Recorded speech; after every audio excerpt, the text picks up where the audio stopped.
Hello and welcome to Architects World on Night 2.3 Nigeria Info. My name is Sam Oracle Chinedu. Well, first of many things, it's nice to be back. And second of many things, it's nice to be back with Architect Bozimo, right here talking about the built environment. Hello, Architect Bozimo. Hi, good afternoon, Sam. It's always a pleasure to be here. Yes, indeed. It's nice to be seen and to see you as well. You look really good. Yeah, we're just famsing you on the early morning show. Lots of people complaining about the economy. Apparently, you are not one of such people. It seems to me like there is a change in level. You see, what I see is not what I saw before. So can you please tell us what the secret is, like at the Bozimo? I would like to, roll in your league. I assure you, the situation is pretty much similar. Then you tell me where you're buying your clothes so that I can look better. You have a classical, inimitable style. So, really? Yeah, you're an icon of fashion. There's problem. Black on black. Take it easy. My head is swelling. I don't want to ruin our headphones. How have you been? Very well, thank you. All right. So if I walk into a store to get something, either a product or maybe a service, I would like a couple of things to be right. I would like to ensure that my problem is solved. So the product I want is what I get. Hopefully it solves the problem. Hopefully it lasts as long as it can. It's durable. And most importantly, I would not want to break anything getting that. The bank, my pocket, hopefully it's affordable. Mm-hmm. So when I hear that a couple of things cost billions of naira, I'm like, wow, is it really worth it? Apparently there was a 16 billion headline that hit me a couple of weeks ago. I'm like, well, maybe, maybe not. And then I reached out to my boss, Architect Bozimo, and said, really, 16 billion? And in true architect fashion, they said, well, you see, a project in the built environment has a couple of components. I'm like, oh, okay. I never said that, Sam. Well, that's how you'd have sounded if you had said that. So factors and components of project cost. Why something that looks and feels expensive might actually equate the value. Right. Numbers are bandied about for any project or any scenario for a variety of different reasons, and especially in the built environment. You made reference to a project that I had the privilege of working on, and it got to be commissioned last week. Yeah. And yes, you reached out immediately when the headline said, hey, immediately is this actually what it costs? And so I said this forms a great basis for discussing what goes into an actual project, what makes up the cost of a project. Of course, you look at a project, and our quantity surveyors, who I've talked about innumerable times on this show, are able to identify the discrete components and elements, how they are put together, where they are sourced from, how they are processed, where they are stored, and all of that can give you an idea of the components that make up a given project. So let's start with the very obvious one. What materials are involved in the project? Okay. A room is a room is a room. Let's call it 3 meters by 4 meters by 3 meters high. But that same room could have dramatically different costs depending, A, on the material you use in building it, B, on the intended function. Because you see, a 3 by 4 room that is part of a complex that is going to resist bombs is going to be composed of some hardened material and everything, as opposed to maybe a residential building. Also, if that room is a storage space next to, where they store hazardous materials, you'll find that the standard to which that room may be constructed will have to be heightened so that in case there's an explosion, it will be contained inside there. Yeah. So this is the same size of space, but one, the function may give it a different price. Okay. 2, where you get the materials from often has an effect as well. That 3 by 4 room in the middle of Port Harcourt, for instance, would cost differently from that 3 by 4 room on a site in a riverine area. What many people don't know is that in building in the riverine areas, where we're fortunate here around Port Harcourt, there's a lot of construction going on. You look around, you see the main company, you see huge trucks loaded with sand and gravel and stones. Yeah. They just drive up to the site, they park, they now tip and move. Do you know that to take that same amount of material to maybe a remote site across water anywhere, you would have to take that entire truck, take all those gravel stones down into tiny bags, like half the size of a bag of cement. You have to load all of that bit by bit into bag of cement, half the size of the bag, because you want to be able to carry it. Yeah. Then you carry those from wherever you're buying the stones to the water side. You pay. You pay to load it onto the truck. You pay to load it down at the water side. You pay to load it into the boat or barge. Then you pay to convey it. Then you pay to bring it down from the barge to the water side. Then you pay to move it to the site of construction. All this, so easy to do in a city center, can make that same size of space cost so much more. So the difference is labor. Yes, the location, meaning the logistics, are different. Those are some of the things that can affect the cost of a project. Now, almost naturally, you would imagine that a project that is relatively complex in content and scope would typically cost more than one that is, simpler. So when you have a more complicated building, you tend to have more articulated services, making sure that that building can function properly. Especially in high-rises. A high-rise lives or falls on the quality of the services installed in it and how they are managed. You can't, it's like risk. On a ground floor building, you should never do it, but you can get away with just using, relatively simple systems, because what's the worst that can happen? Yeah. But in high-rises or larger complexes with different functions, you have to put so much more effort into exactly how you design, deploy, and ultimately manage the systems. And we're talking about mechanical systems, conveying things like water, conveyance systems like elevators, escalators. You're talking about electrical systems. It's not enough anymore in today's world to just put your bulbs and switches. You want to have lights that are sensitive to the people who are in a room or not. Lighting systems that go off to conserve energy long term. Even the kind of bulbs you pick, you want to make sure that they are less energy, they use less energy, because ultimately a highly complex building, you have to consider the running cost of such a building. Truly. So you are not going to have a complex building with a relatively simple services regime. Also, of course, with a modern building, you're going to have internet, security, surveillance systems, all of which may be, in fact, there'll be some obvious ones and there'll be some concealed, because you don't want the casual person to be able to perceive all that is monitoring them. Otherwise, they can circumvent it. Yeah. So, on the surface of such a building, you may ask yourself, where is it all? Only those who are involved in the design typically will know. And typically, professionally, when you're involved in a project like that, you are bound to confidentiality. That's part of your professional ethics.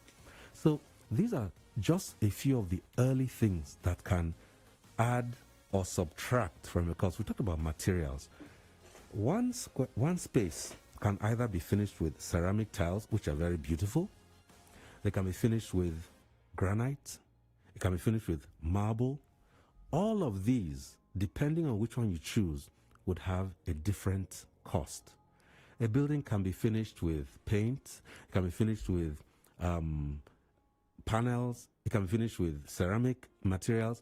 All of those too would have a different effect, and each would have a different cost. So at the end of the day, the sum total of a project is affected by the materials, how you choose to use them, where you source them from, and also what your long-term maintenance goals are.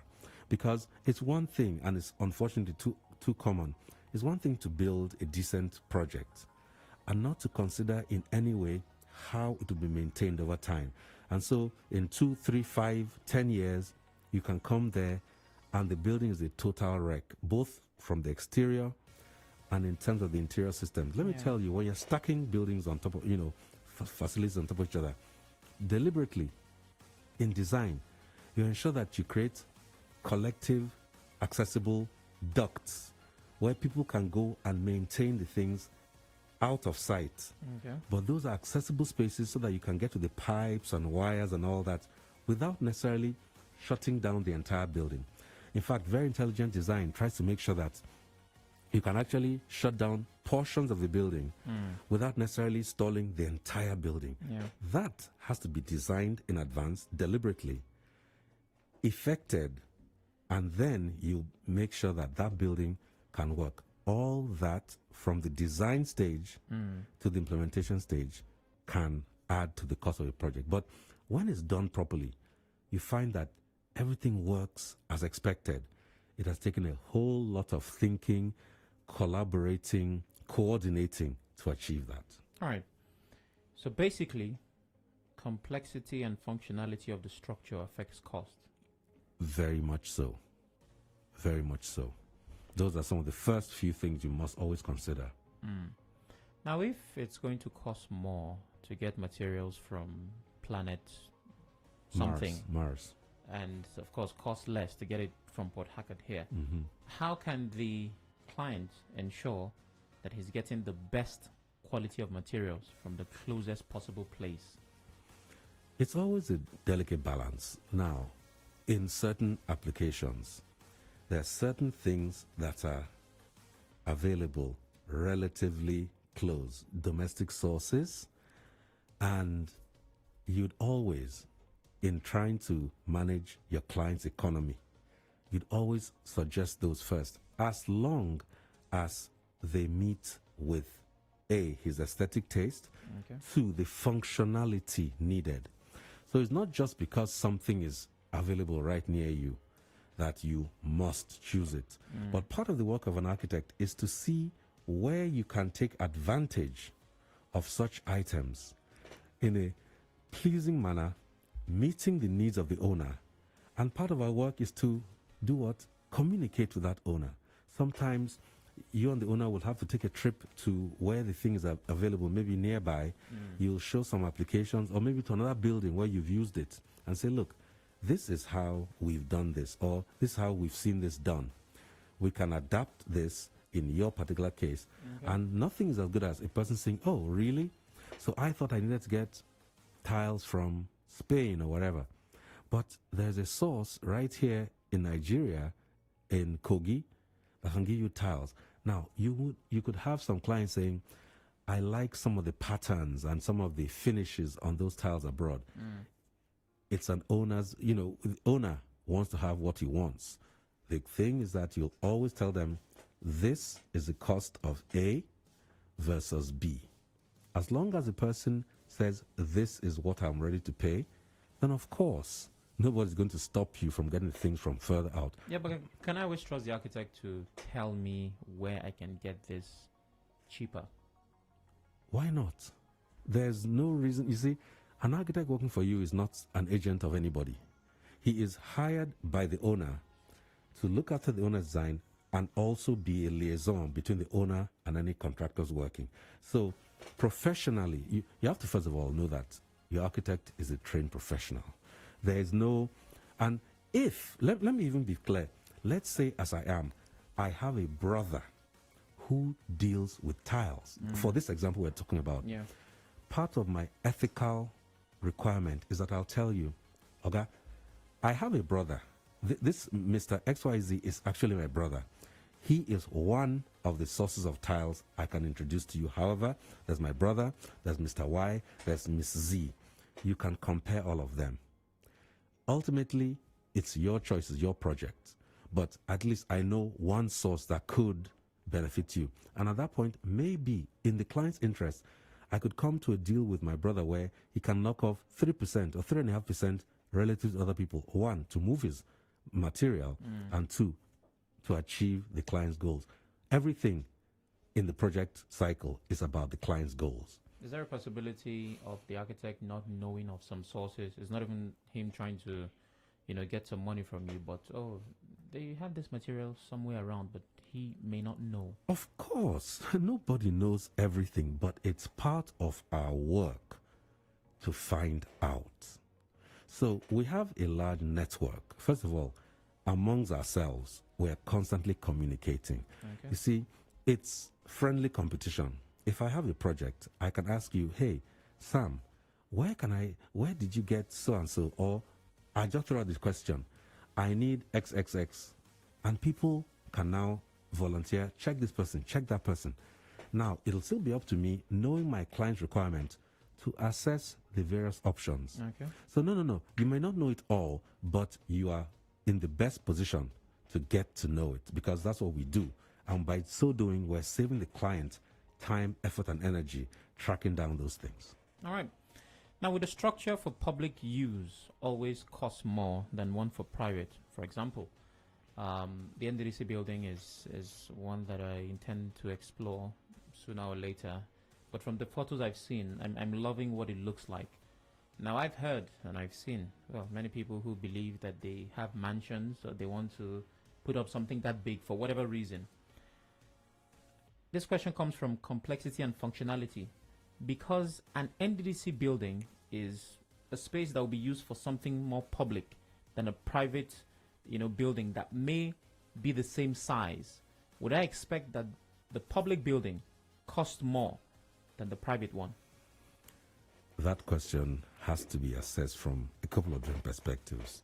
First of all, unless you're that man in India, I don't know which other individual can have a personal project as big as that NDDC building. Let's just set that aside. Okay. There is that man in India who has a building bigger than the NDDC building, in fairness. But most other human beings, for themselves, are unlikely to have it. However, some owners have skyscrapers. There are some castles, not even skyscraper. Castles and the like. They give this one to Lord whatever, and then the space that they have. Some of your bros, yeah. Not really. The building itself, I don't think it's that big, but the space that they allot to them. Right. You see that this one can be adventurous with. Absolutely. Yeah. And, I also, because I took the definition of public, a building owned by a private company is not necessarily, it's a public structure like a bank. Let's say a bank headquarters. It's just that it's not belonging to one man, but belonging to a private individual, as opposed to a public building like this government type of building. Okay.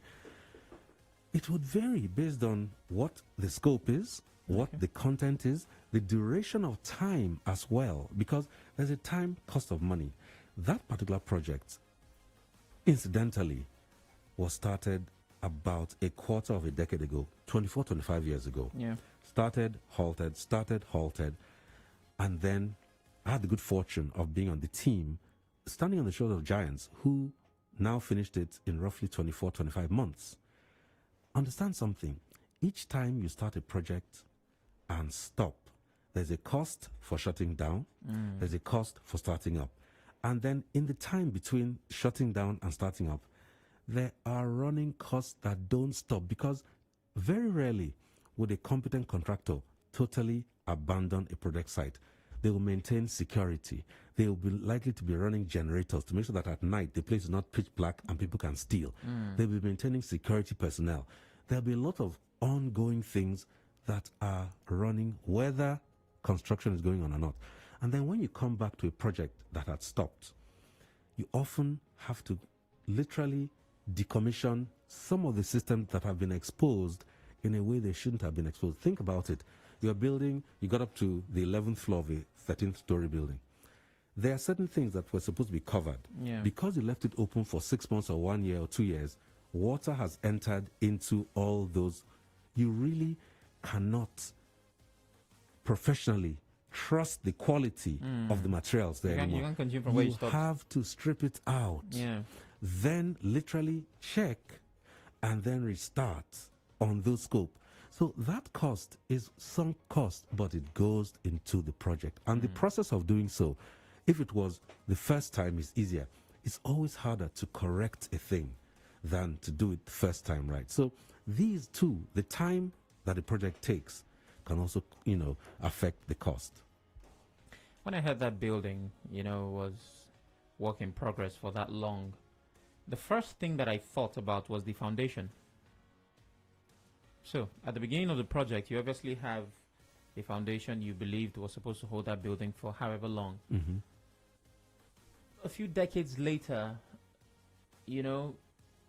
with what you and I have talked about, structural integrity and all of that, do I expect that the initial plan is what still runs till now? Were there deep changes that had to affect the structure itself down to the foundation, or did we just continue and say, oh, the plan we had a couple of decades ago, it's good enough. Yes, we need to strengthen, but we must not really change a lot.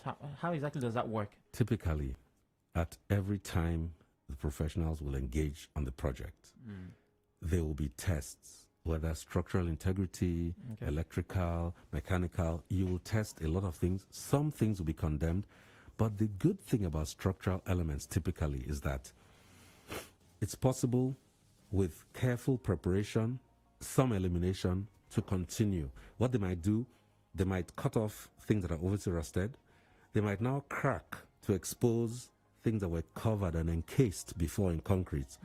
And then, with very specific, careful structural engineering principles, they can continue. You might find that there'll be an abundance of caution in this case, so that it might not be just as simple as it originally was, but the engineers, structural, mechanical, and electrical, I cannot say it enough, they are geniuses in this stuff. So they know exactly what systems they use to continue. And so structurally, as long as the structure originally was intended to carry that size of a building, once the structure has been embedded, buried under the ground and covered, and buildings, have gone up above, you don't really need to worry about the substructure. That's what's underground. Where you always come up, when you're looking at the upper floors and everything, you're going to assess the walls, assess the columns. The structural engineers know they do two things: non-destructive and destructive testing. The non-destructive, just to make sure this structure still meets with the design standards, because they will review what was designed, compare it to what exists right now, and make sure that there's no divergence. If there's any divergence, they will apply the principles that make sure it comes back to the expected structural stability and performance. All right, let's connect time and quality. Now, it's been a push and start project for a very long time. And this final lap, which was taken the most serious, you say 24 months? About 24 months, yes. And after 24 years, interestingly. Yeah, commissioned in 24 hours. Hello. So it got more serious with the last 24 months, and it's been commissioned. Yes. Was that time enough for us to get to a point where we can say, oh, this is good enough? Evidently, because there were virtual tours that showed people what we are seeing on the inside. The building has started being used. Some of the staff actually operate from there. And you, as a professional, you'd always love more time. Yeah. But every project has a start and an end date, and you want to hit certain milestones along the way. The original project could have finished earlier, but based on some challenges within the commission and the clients and all that, and we know the NDC has been one of the most news-covered organizations in recent times. So putting all that together, at the end of the day, you can say we reached where we reached at the earliest moment that we could. Commissioning does not mean typically for water, fire, fighting, air conditioning, potable water, all those systems, elevators, escalators, they are functioning. But typically when you install these things, you now want to test them. You want to run them, make sure that you iron out any hitches. So that's the next. Between commissioning and completion, there's still a lot of focused work to be done. And in terms of future maintenance, you also want to create the as-built drawings, because there was an intention when you were designing. But sometimes as you're building or doing this final thing, you find that real life conditions change the plans a little. Yeah. You have to record those changes so that when people come to maintain it, they know what was actually done and how it differs from what was intended. Yeah. One of the many reasons I ask this question is the Bajal Arab, you know, me and my crazy documentary habit. A project that took 5 years and they needed it to be ready by the year 2000. So there was already a time frame. No matter what you guys do, make sure that at this time we can use this building. Now, while that was happening, there were new tastes, new specifications. Oh, some royal somewhere said, oh, we would like all the systems on this part to be automated, which maybe was not in the initial plan. Absolutely. So guys working on it had to add some things, and this, of course, affects time. Now, that made me think about this building. So I don't know if, you know, there was a target to ensure it had to be commissioned on that day or around that time. But for a project that already has that kind of target, no matter what happens, we must make sure that we can use the structure at this time. And then with the new demands, it's taking more time, and it maybe is impossible to hit that target. Would we commission if we are at a certain percentage? Say, oh, it's already 90% complete. Let's commission and use and work as we go. Or would we wait for it to be complete before we can now commission? Now, the exact kind of thing you discussed at the Budget Arab, great place to have lunch, by the way. I've enjoyed lunch there before. The great thing was we experienced the same thing here. Remember, this building was designed pre-Windows 7. I heard your conversation a couple of weeks back. This building was designed perhaps during the DOS era. And now we're in the era of smartphones. So as designed originally, it did not have a lot of the automation or surveillance or IT technology that exists and is impossible to avoid in today's world. So though we were commissioned as executive architects, i.e. stage 3, because you have these 3 stages. You have the design stage, you have the preparation of construction drawings and documents where you do specifications, drawings, everything. Then you have the construction supervision, who were in this construction supervision. Great people have come before us. You know, I say it every day, we stand on the shoulders of giants. You don't just appear. Now, in our stage, we observed certain things that were not ideal for 2019, 2020, 2021. Yeah. And we had to incorporate them into the completion because there was no better time to do that than while we're doing the construction. You see, you could just see it and say, look, this was my brief. I can't vary. And then they finish, they paint, and then 2 years later, you want to come and start cracking walls to put pipes. We didn't do that. As professionals, we wrote to the client repeatedly to highlight these gaps, and then we authorized the contractor to now incorporate some of these elements to make sure that when the time comes in future that they want to bring in some of these modern systems, it's a matter of just opening a panel and connecting, not plug that and play. Exactly. Yeah. So we experience the same thing, and that typically happens on a project where time has passed. If it had been finished whenever it started, maybe they'd be talking about a new headquarters now or massive changes. But because we're finishing now, we made sure that we put in at least the best ideas in modern technology. We have made provision now for, you know, sustainable energy systems and all that, so that on a weekend, for instance, you don't have to run all the generators. You can just, you know, keep basic security lights and everything on with smaller power. All this so that we can conserve energy in the operation of the building, because one of the costs is the construction, the other cost is operational. We want to minimize that. So how far in the future did you project as regards advancement in tech? You know, tech, one of your guests said it doubles every 6 months or 1 year. It's so really fast. All you can do is project a bit, but it would be a very brave or foolhardy man that would say, I have taken care of everything the next 25 years. That is literally impossible. The structure can keep going, but you'll find that the systems, they may have to do some updates, you know, through the ducts and everything. It's possible to change things through the ceilings, through the ducts. At least provision has been made. Now, as systems come, they won't change anything, I don't think, in a hurry, because we've taken care of a few modern things, you know. Yeah. But yeah, give it 10, 15 years. Most time, 15-year-old buildings, even your father's house, they begin to have a bit of wariness, and you want to update them. But what I've read and what I know, I personally think, and I add the word personally in block letters, that means it's my opinion, that the next big thing technology-wise would be hologram technology. I think that's the next thing that's going to go mainstream, that will take the world by storm. We might not be there yet, but I feel that's where we're going. You see, as regards communication. When you think of all the things that were considered so high-tech in the program Star Trek, that are all realistic now. Yeah. There was a little thing on the hip that they could talk with. That's a cell phone today. Now with COVID and the distance learning and distance everything, you are right. Holograms will allow you sit on one side, see a literal replica of somebody on the other side, and virtual meetings are just the first way. Basically. It's going to come.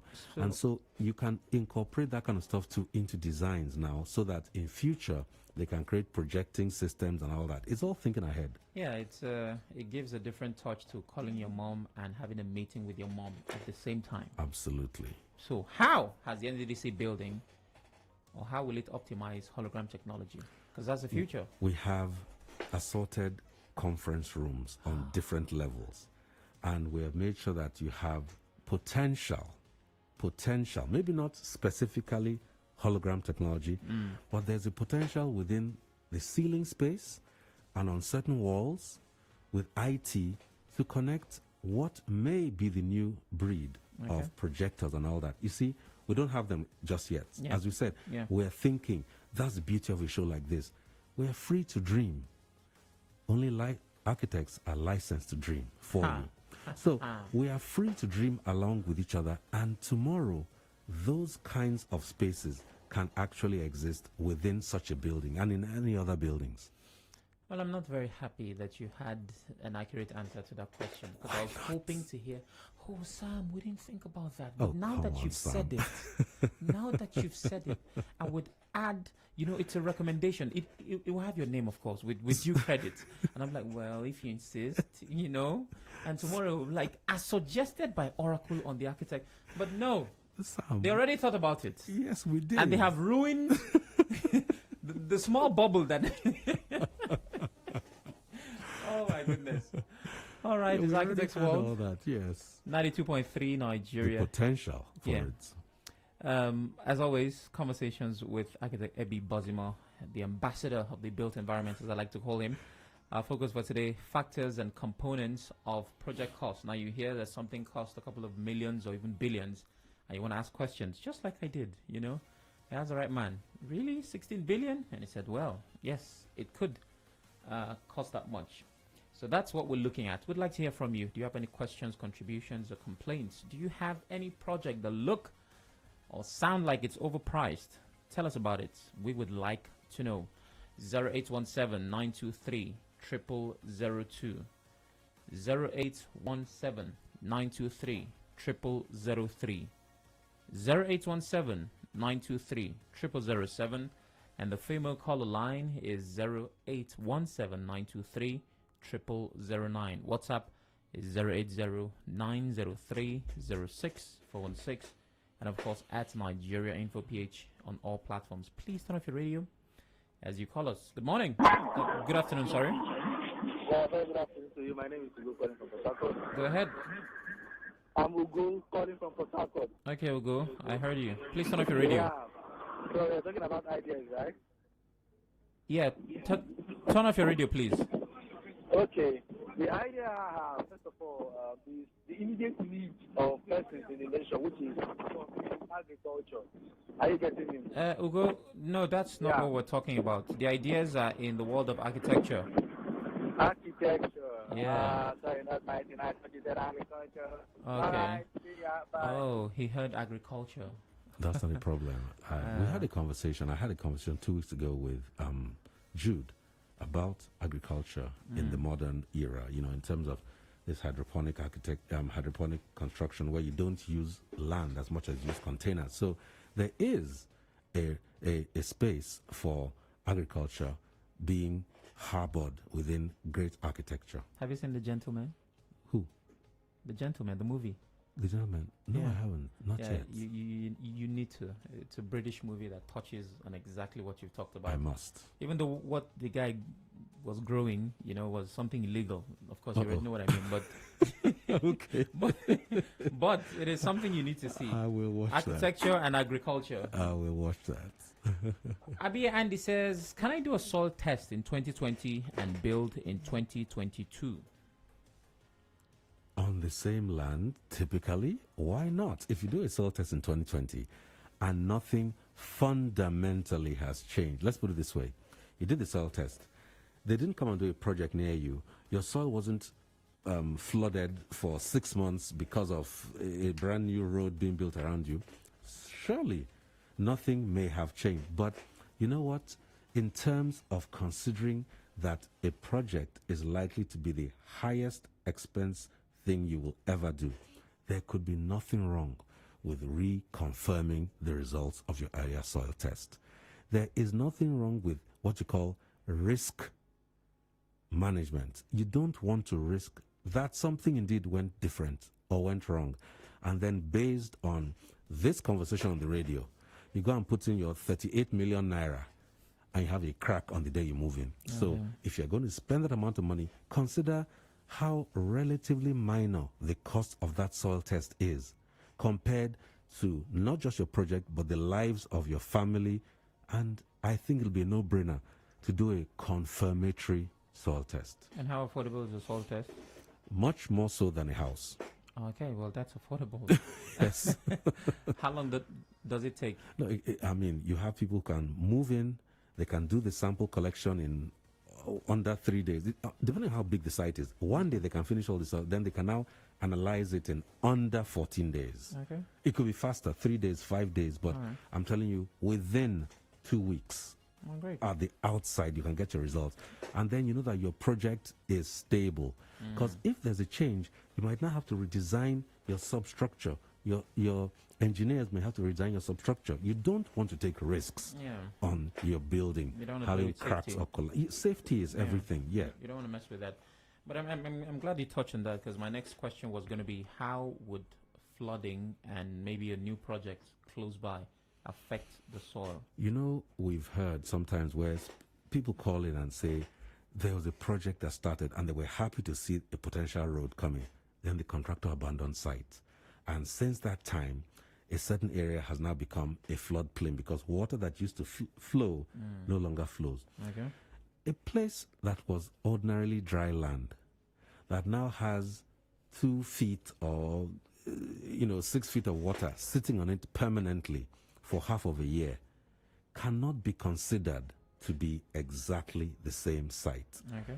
Hydrographically, you just need to investigate to see and ensure that changes haven't been. And in all likelihood, if that water that is now there is now part of your site, I'm sure you do want to modify your design to consider it and maybe raise the house up or whatever. So there's nothing wrong with doing confirmatory test. Okay.